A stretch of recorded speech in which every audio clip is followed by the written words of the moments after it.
আগামীকাল ত্রয়োদশ জাতীয় সংসদ নির্বাচন অনুষ্ঠিত হতে চলেছে এবং তার আগে আজ নির্বাচনের আগের শেষ দিন। এদিন রাজধানীর বিভিন্ন স্থানে আমরা আইনশৃঙ্খলা রক্ষাকারী বাহিনীর চেকপোস্ট লক্ষ্য করেছি। এর মধ্যে আমরা এখন অবস্থান করছি রাজধানীর শিশু মেলা এলাকায়। এখানে বাংলাদেশ সেনাবাহিনীর একটি চেকপোস্ট রয়েছে এবং সেখানে যে অবৈধ অর্থাৎ নির্বাচন কমিশন থেকে অনুমোদিত যে যানবাহনগুলো রয়েছে বাইক সহ অন্যান্য, সেগুলো এখানে চেক করা হচ্ছে এবং যাদেরকে অনুমতি দেওয়া হয়নি সেগুলো কিন্তু আটকানো হচ্ছে। আমরা একই সাথে শ্যামলী এলাকায় দেখেছি যে সেখানে কিন্তু র্যাবের সদস্যরা একটি চেকপোস্ট দিয়েছে, সেখানেও একই দৃশ্য আমরা দেখেছি, চেকপোস্ট চলছে এবং সিএনজি সহ যে যানবাহনগুলো এই এলাকায় চলছে সেগুলো কিন্তু চেক করা হচ্ছে এবং এই যাদেরকে সন্দেহজনক মনে হচ্ছে বা কাগজপত্র দেখাতে পাচ্ছে না তাদেরকে কিন্তু তাদের মোটরসাইকেলগুলো এখানে রাখা হচ্ছে। কিন্তু উনি যেটা মানে ড্রাইভার যেটা করছে এটা ঠিক না। জানেনি আপনাদের নিরাপত্তার জন্য কিন্তু চেক করতে হবে। আমরা যখন প্রিজাইডিং অফিসার দায়িত্ব পালন করতেছেন বা ওখানে গিয়ে আপনাকে যদি কেউ গিয়ে বলে একটা পিস্তল ঠেকায় তখন আমরা কেমন লাগবে?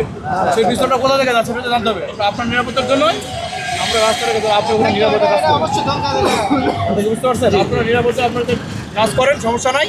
আমরা এই যে আপনাদের যখন চেক করতেছে সবারই চেক করে সমস্যা নাই, ঠিক আছে? স্যারেরা সবাই মানে নির্বাচনী দায়িত্ব পালনের জন্য যাচ্ছে, ওই একসাথে বেশি লোক উঠছিল এই জন্য আমরা শিয়া বাটার ও ভিটামিন ই সমৃদ্ধ লিলি বিউটি সোপ, তারুণ্যময় উজ্জ্বল ত্বকের জন্য। রিমার্ক যে আসন্ন জাতীয় সংসদ নির্বাচন 2026 উপলক্ষে আমরা আপাতত এই সিপি চেক পয়েন্ট স্থাপন করেছি, যার মূল কারণ হচ্ছে যে আমাদের সরকার প্রদত্ত যে নির্দেশনা রয়েছে যে আজকে 11টা থেকে কোনো ধরনের বাইক চলাচল হবে না এবং আজকে রাত 12টা থেকে কোনো ধরনের বাস চলাচল হবে না। তো ওই নির্দেশনা অনুযায়ী সকল কিছু সুনিশ্চিত করাই হচ্ছে আমাদের এখন মূল লক্ষ্য। এই চেক পয়েন্টের মূল লক্ষ্য হচ্ছে কোনো ধরনের বাইক যদি চলাচল করে সেক্ষেত্রে আমরা বাইকগুলোকে আটকাচ্ছি, বাইকের কাগজপত্র চেক করছি এবং সুনির্দিষ্ট কিছু ব্যক্তিবর্গের জন্য বাইক চলাচল পারমিট করা হয়েছে তাদেরকে আমরা ছেড়ে দিচ্ছি। তো এইভাবেই আর কি সিকিউরিটির পাশাপাশি আমরা এই নির্দেশনাগুলো ফলো করছি। অবৈধ কোনো সরঞ্জাম পেয়েছেন কিনা? জি, আমরা এখন পর্যন্ত কোনো অবৈধ সরঞ্জাম পাইনি, বাট আমাদের লক্ষ্য আছে অবশ্যই। আমরা বিভিন্ন প্রাইভেট কার থামিয়েছি, তাদের চেক করছি এবং কোনো অবৈধ সরঞ্জামাদি কিংবা অস্ত্র আছে কিনা আমরা চেষ্টা চালিয়ে যাচ্ছি। এখন পর্যন্ত আজকের দিনে কোনো সরঞ্জামাদি পাওয়া যায়নি। Thank you.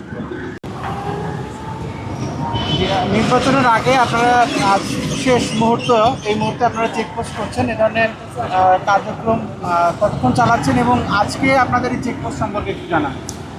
আসন্ন জাতীয় সংসদ নির্বাচন ও গণভোট 2026 উপলক্ষে আমরা নিরাপত্তা নিশ্চিত করার জন্য ভোটার এবং ভোট কেন্দ্রের নিরাপত্তা নিশ্চিত করার জন্য আমরা বিভিন্ন জায়গায় চেকপোস্ট করছি। আজকে সকাল থেকে চেকপোস্ট হচ্ছে এবং সবসময় হবে, রাতেও হবে। শুধুমাত্র চেকপোস্ট করে আমরা সীমাবদ্ধ নই, আমরা এর পাশাপাশি টহল করছি। প্রতিটি ওয়ার্ডে প্রতিটি কেন্দ্রর পাশে আমাদের কোনো না কোনো টহল বর্তমানে নিয়োজিত আছে। আমরা ফিজিক্যালি প্রতিটা কেন্দ্র এবং কেন্দ্রের নিরাপত্তা নিশ্চিত করছি এবং জনগণের নিরাপত্তা নিশ্চিত করার স্বার্থে প্রতিটি এলাকায়, প্রতিটি ওয়ার্ডে, প্রতিটি কেন্দ্রের পাশে আমরা টহল করছি।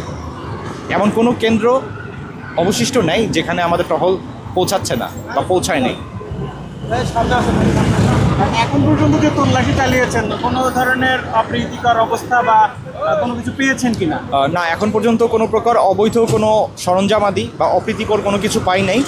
যে কয়েকটি বাইক পাওয়া গেছে যেগুলো চলার কথা না, আপনারা জানেন সরকারের নির্দেশ মোতাবেক কিছু কিছু যানবাহন চলাচল নিষেধাজ্ঞা আরোপ করা হয়েছে।